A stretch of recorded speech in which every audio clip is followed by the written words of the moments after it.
Mama katibu, utusaidie kupunga, labda kwa mgeni ambaye amefika sasa na ana salamu, anaweza akamwona mheshimiwa katibu hapo.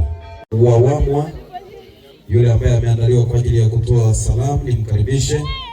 Udiakonia Dayosisi ya Mwanga yule aliyeandaliwa kwa ajili ya salamu pia nimkaribishe, lakini chama cha wanasheria yule atakayetoa. Niombe kuwakaribisha idara. Familia sasa mwanze kujiandaa, muda si mrefu na ninyi tutawapa nafasi ya kutoa heshima za mwisho. Familia mjiandae sasa, muda si mrefu tutazuia ili familia na ninyi mwage. Na kama kuna kwaya iliyoko tayari watatuambia tuwape nafasi ya kuanza kuimba sasa. Kwa kuna kwaya iko tayari mtatuambia ili mweze wa polisi watafuata. Na hapa itakaye familia mpaka mwisho pale ni eneo la eneo lote la mfalme. Asante mfalme, shika tena. Tunakushukuru kwa ushirikiano kwa mzuri. Karibuni kwaya ya Mwanga. Asanteni sana kwaya. Basi wakati huu niombe wachungaji marafiki wa mchungaji Msuya, tafadhali karibuni kwa ajili ya salamu za rambirambi.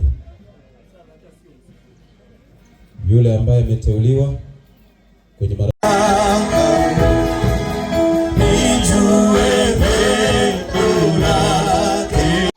shida tena kidogo viti ambavyo viko hapa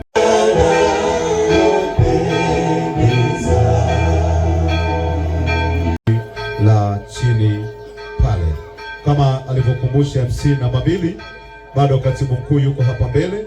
Ana MC namba 2 uendelee. Asante. Sambamba na hilo niombe kukumbusha tutahitaji utulivu wa hali ya juu wakati